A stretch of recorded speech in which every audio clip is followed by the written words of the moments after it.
सदा शिवम भजाम्यहम् श्री शिवाय नमस्तुभ्यम।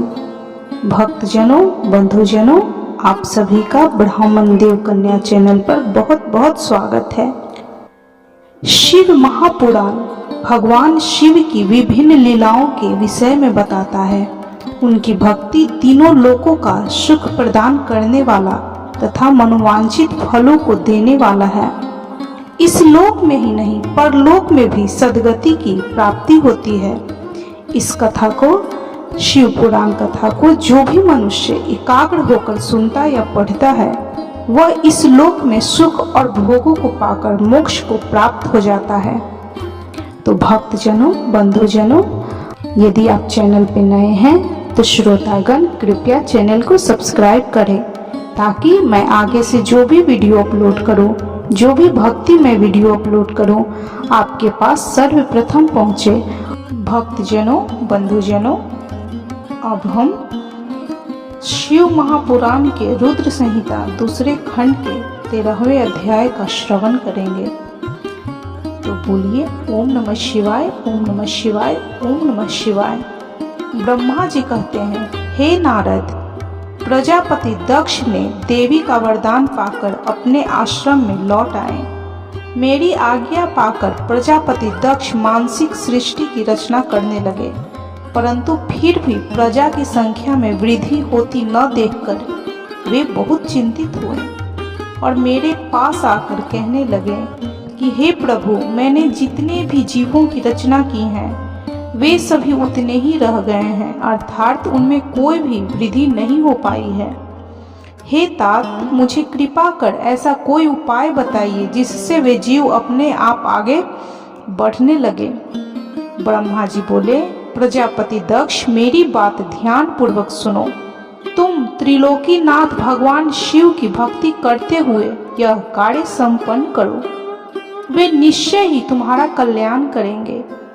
तुम प्रजापति वीरन की परम सुंदरी पुत्री आशिकनी से विवाह करो और स्त्री के साथ गृहस्थ आश्रम लेकर प्रजा को बढ़ाओ।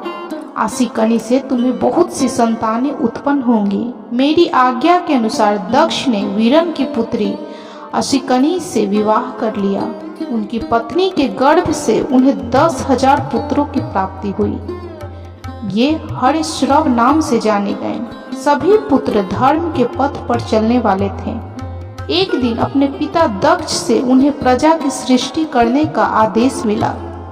तब इस उद्देश्य से तपस्या करने के लिए वे पश्चिम दिशा में स्थित नारायण सर नामक तीर्थ पर गए। वहां सिंधु नदी व समुद्र का संगम हुआ है।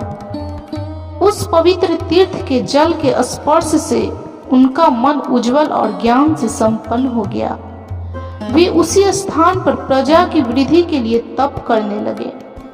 नारद, इस बात को जानने के लिए तुम श्री हरि विष्णु की इच्छा से उनके पास गए और बोले, दक्ष पुत्र हरिश्रवगण, तुम पृथ्वी को अंत देखे बिना सृष्टि की रचना के लिए कैसे उद्यत हो गए।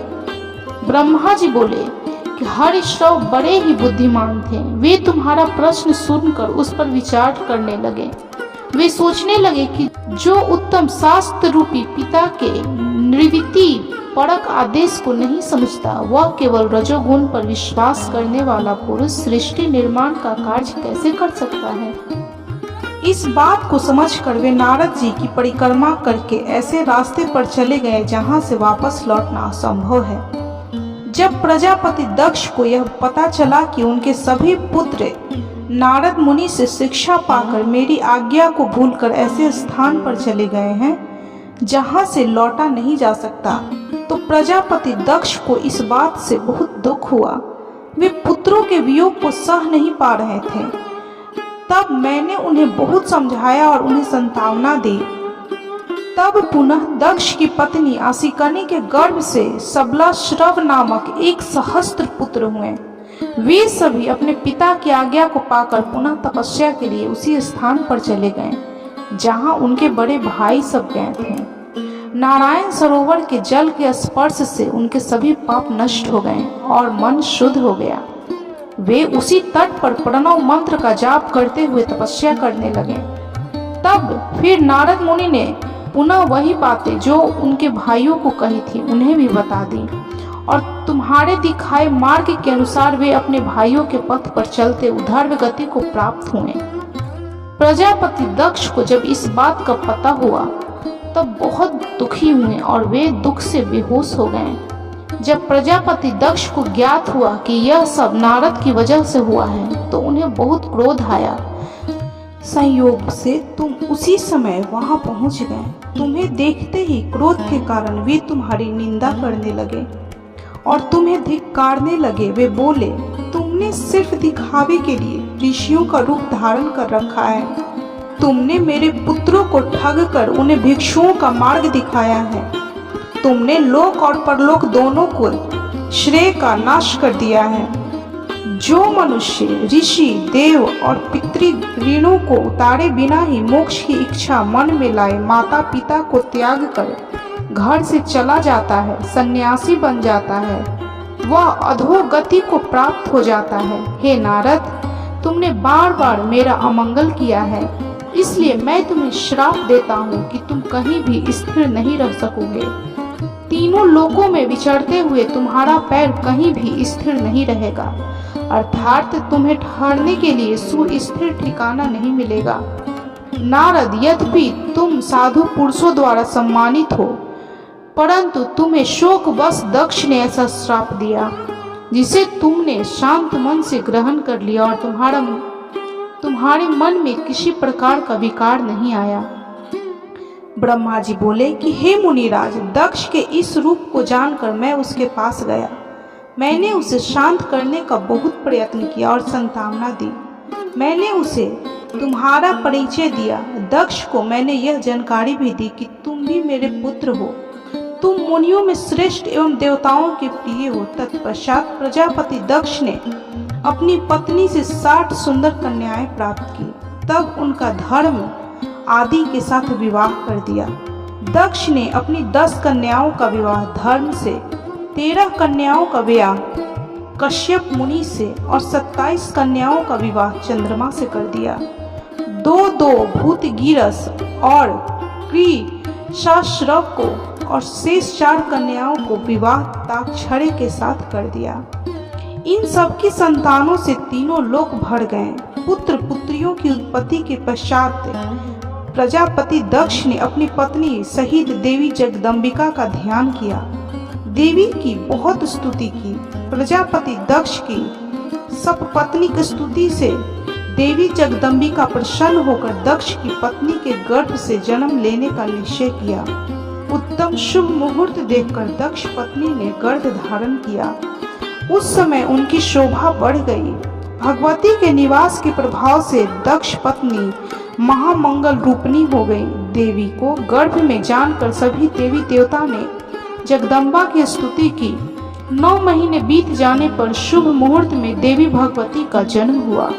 उनका मुख दिव्य आभा से सुशोभित था।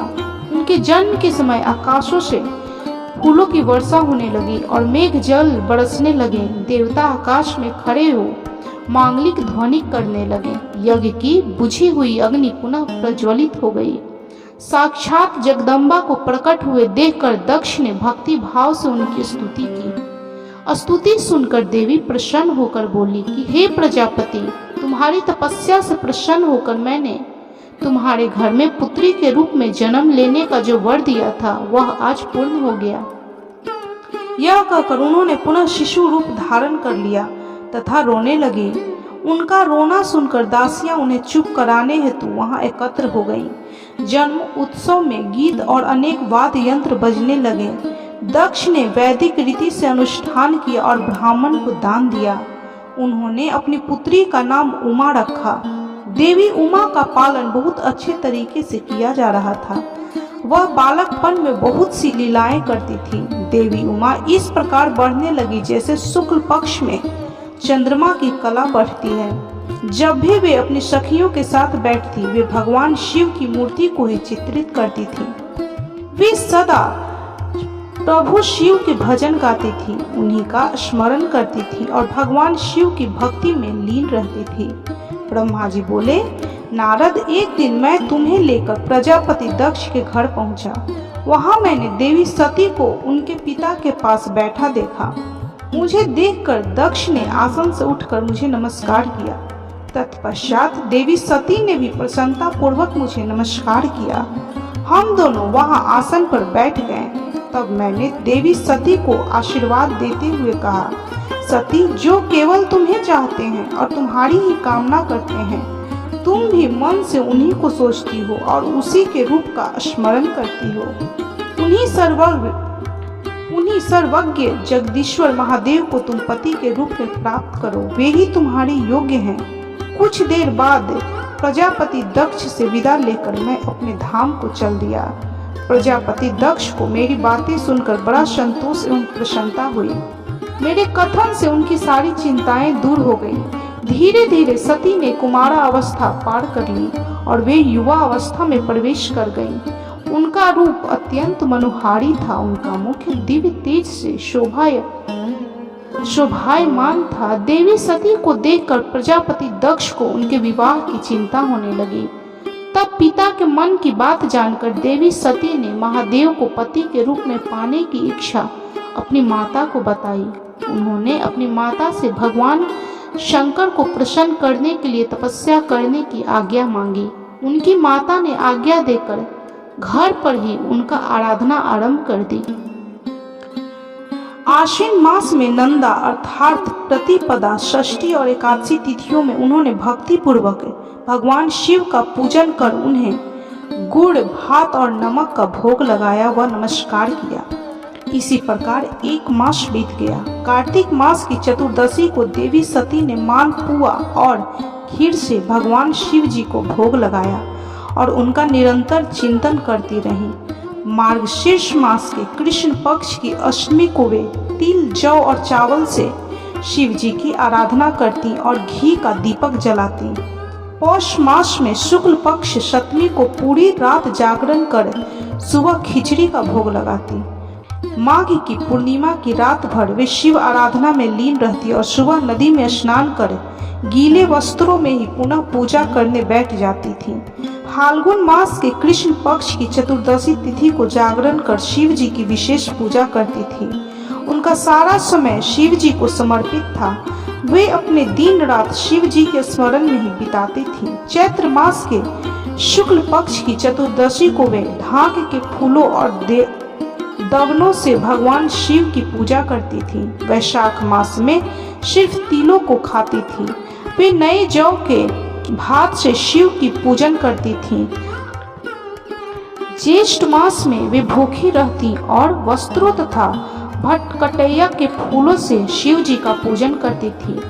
आषाढ़ मास के शुक्ल पक्ष की चतुर्दशी को वे काले वस्त्रों और भटकटैया से रुद्रदेव का पूजन करती थी। श्रावण मास में यज्ञोपवीत वस्त्रों तथा कुश आदि से वे पूजन करती थी। भाद्र मास से विभिन्न फूलों व फलों से वे शिव को प्रसन्न करने की कोशिश करती। वे सिर्फ जल ही ग्रहण करती थी। देवी सती हर समय भगवान शिव की आराधना में ही लीन रहती थी। इस प्रकार उन्होंने दृढ़ता पूर्वक नंदा व्रत को पूरा किया। व्रत पूरा करने के पश्चात वे शिव जी का ध्यान करने लगी। वे निश्चित आसन में स्थित हो निरंतर शिव आराधना करती रही। हे नारद, देवी सती की इस अनन्य भक्ति और तपस्या को अपनी आंखों से देखने में विष्णु और अन्य सभी देवता और ऋषि मुनि वहां पर गए। वहां सभी ने देवी सती को भक्ति पूर्वक नमस्कार किया और उनके सामने मस्तक झुकाए। सभी देवी देवताओं ने उनकी तपस्या को सराहा। तब सभी देवी देवता और ऋषि मुनि ब्रह्मा और विष्णु सहित कैलाश पर्वत पर पहुंचे। वहां भगवान शिव ध्यान मग्न थे। हमने उनके निकट जाकर दोनों हाथ जोड़कर उन्हें प्रणाम किया तथा उनकी स्तुति आरंभ कर दी। हमने कहा, प्रभु, आप परम शक्तिशाली हैं। आप ही सत्व, रज और तप आदि शक्तियों के स्वामी हैं। वेद त्रयी, लोक त्रयी आपका स्वरूप है। आप अपनी शरण में आए भक्तों की सदैव रक्षा करते हैं। आप सदैव भक्तों का उद्धार करते हैं। हे महादेव, हे महेश्वर, हम सब आपको नमस्कार करते हैं। आपकी महिमा जान पाना कठिन ही नहीं असंभव है। हम आपके सामने अपना मस्तक झुकाते हैं। ब्रह्मा जी बोले कि नारद, इस प्रकार भगवान शिव शंकर की स्तुति करके सभी देवता मस्तक झुकाकर शिव जी के सामने चुपचाप खड़े हो गए। इस तरह शिव महापुराण के रुद्र संहिता के दूसरे खंड का 15वां अध्याय संपन्न हुआ। तो बोलिए ओम नमः शिवाय, ओम नमः शिवाय, ओम नमः शिवाय। कर्पूर्य गौरम करुणावतारम संसार सारम भुजगेंद्र हारम सदा वसंतम हृदयारविंदे भवम भवानी सहितम नमामि। बंधुजनों, भक्तजनों, इसके बाद के वीडियो में हम अगला अध्याय का श्रवण करेंगे। सावन मास में शिव महापुराण कथा का वर्णन सुनना बहुत ही ज्यादा पुण्य फल देने वाला है। यदि आप भी भोलेनाथ महादेव शिव की कृपा प्राप्त करना चाहते हैं तो आप भी इस शिव महापुराण की कथा अवश्य सुने और जितना हो सके शेयर करके अपने भाई बंधुओं को भी सुनाएं। इससे आपको पुण्य फल की प्राप्ति होगी। तो यदि आपको यह वीडियो अच्छा लगा हो, यह शिव महापुराण की कथा अच्छी लगी हो, तो कृपया वीडियो को लाइक, शेयर और सब्सक्राइब जरूर करें और कमेंट में हर हर महादेव, ओम नमः शिवाय जरूर लिखें।